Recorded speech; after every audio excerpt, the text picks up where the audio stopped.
Welcome to the MG Astor. Now we've already brought you a detailed impression of this car from the Booth International Circuit, and in case you've missed that, do click on the link on your screen right now to check that out. But driving on a racetrack and driving in real-world road conditions are two different things. So today I'm going to give you a taste of what the MG is like in its natural habitat on the road. Before getting to the drive impressions, allow me to quickly give you an overview of the Astor's exteriors and interiors.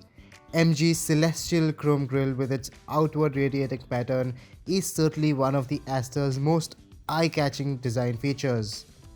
Its smart-looking LED headlamps and 17-inch alloys also do their bit to spice up its design, while the red brake calipers and fake dual exhaust housings in the rear bumper add a touch of spottiness. But on the whole, despite being larger in dimensions than a Hyundai Creta, the Astor comes across more like a crossover in appearance and lacks the butch road presence that SUV buyers typically want. The interiors of this car are really impressive. Now the quality of material used is excellent, the fit finish is really good, whatever you touch has a nice soft squidgy feel to it. And what accentuates this cabin's premium quotient is this massive panoramic sunroof, of course, as well as the dark red interior color theme. With a cabin that's better built than any MG India offering, the Astor's interiors feel top class, and its well-appointed cabin with its high-quality materials and a European car-like solid build make you feel like you've spent your money well. There are certain elements on the inside which have a very Volkswagen-like feel to them, like the steering wheel and the rotary air vents. Cabin space and seat comfort are largely good, the front seats are reasonably comfortable, and the rear seat has adequate room for even tall adults. What's nice is that the floor hump is short and there's also an adjustable headrest for the middle passenger. But 3 abreast here will be a bit of a squeeze due to the cabin's narrow width. The boot is reasonably sized and you can fold the rear seat 60-40 to liberate more cargo room. And now coming to the crux of this review, the drive impressions.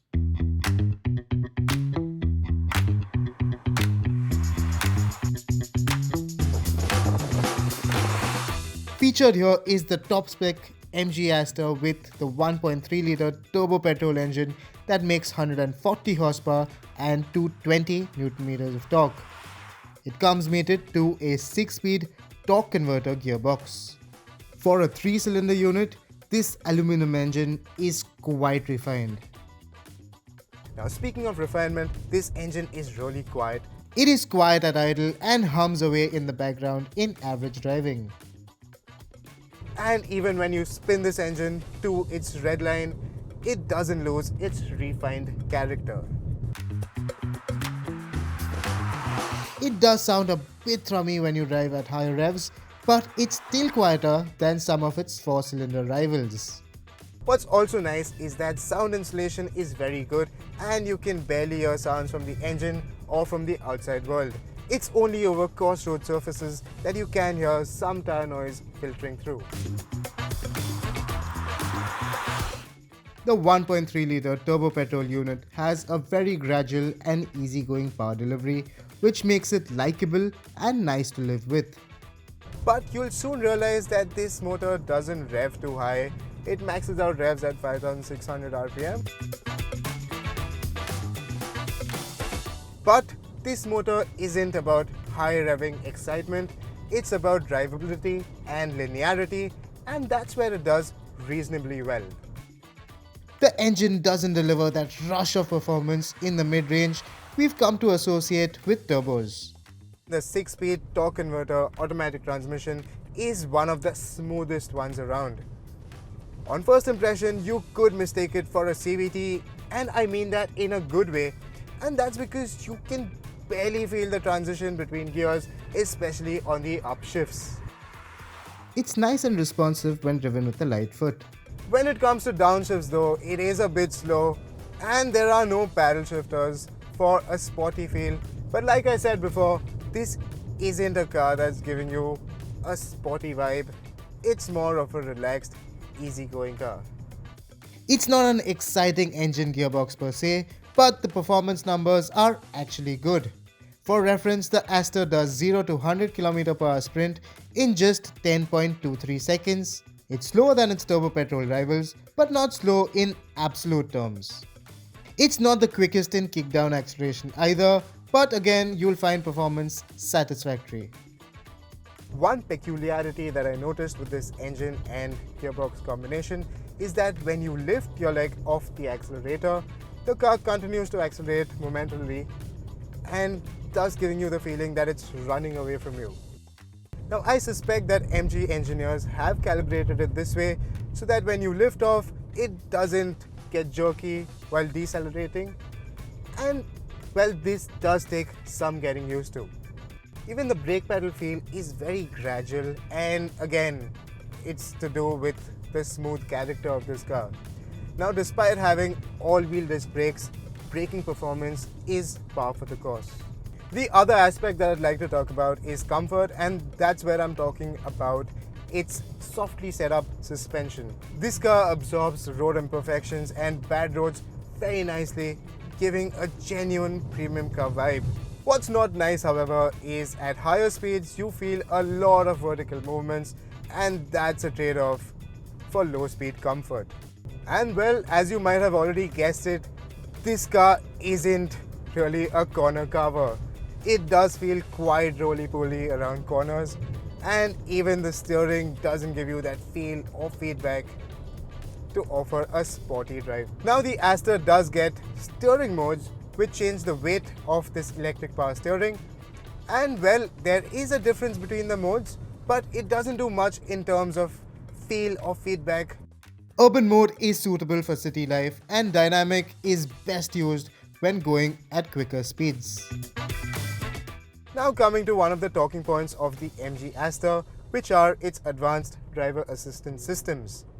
Now these are a bunch of features which work in the background and prevent an accident to happen in the first place.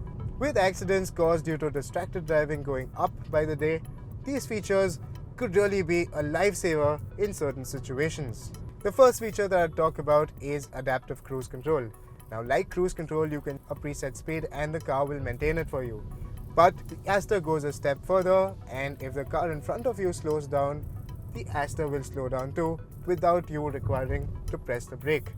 When the car accelerates in front of you, the Astor will accelerate automatically and maintain the preset speed. What's nice is that it'll automatically even come to a halt by keeping a preset distance with the vehicle ahead. With a vehicle driving at a slower speed than your preset speed, however, you'll find this system remain on guard, and that's when it tends to fumble through the gears as the Astor tries to keep momentum as well as maintain a safe distance with the vehicle ahead. Another useful feature is the blind spot detection, which are orange LED lights in the outside mirrors. In our erratic driving scenarios, these prove quite useful and notify the driver when an object is hidden from the driver's field of vision. The MG Astor also gets lane keep assist or lane departure warning. Now in the lane departure warning, it will just give you a notification on the MID and a mild vibration on the steering wheel when you are veering off your lane. In the lane keeping assist feature, it will even steer and correct your input to come back to the center of the lane when it feels that you're drifting away. This feature works pretty well on a well-marked road.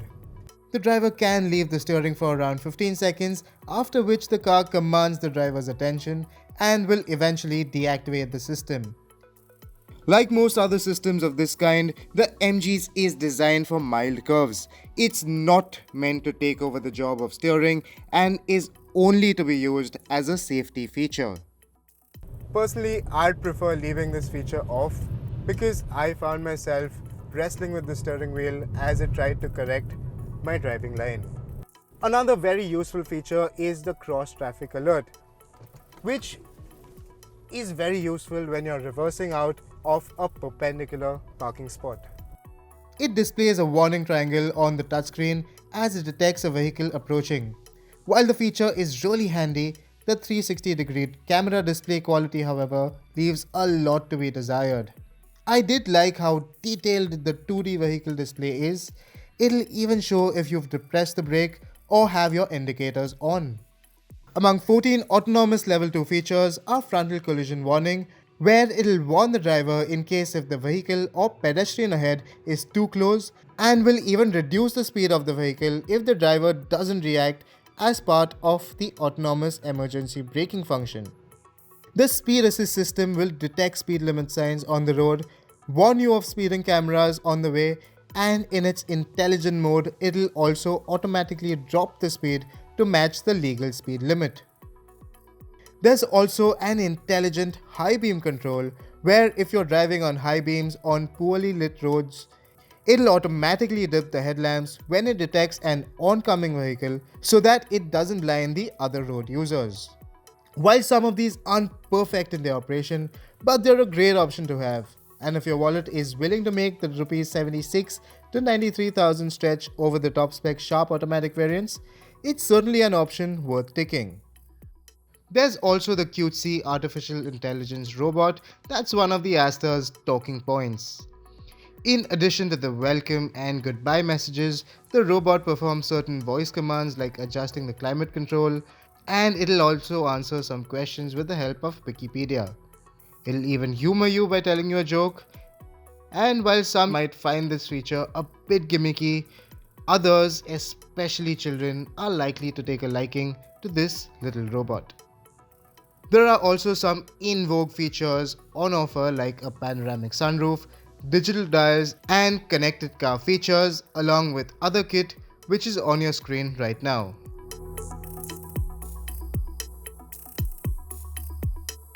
The Astor, however, misses out some kit which rivals offer like auto-dimming inside mirror, wireless charging, cooled front seats, and paddle shifters to name a few.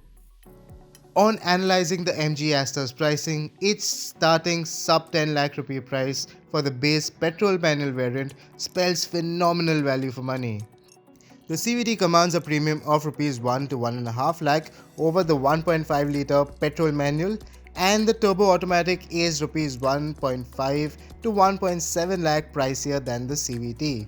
Now, while we haven't got a chance to test the 1.5 litre CVT to give you a definitive opinion, the turbo's 30 horsepower and 76 Nm torque advantage are likely to make the 1.3 litre turbo a more effortless performer in comparison.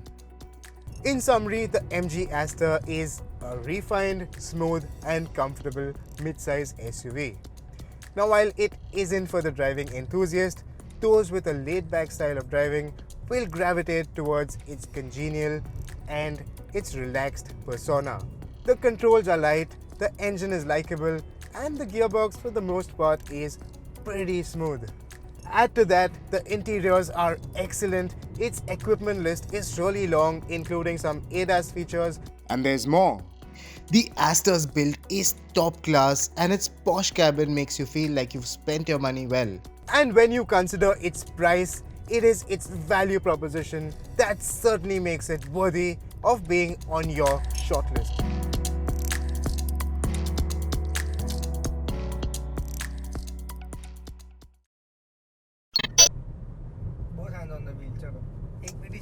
Please, yeah. ये अच्छा था done हाँ. हाँ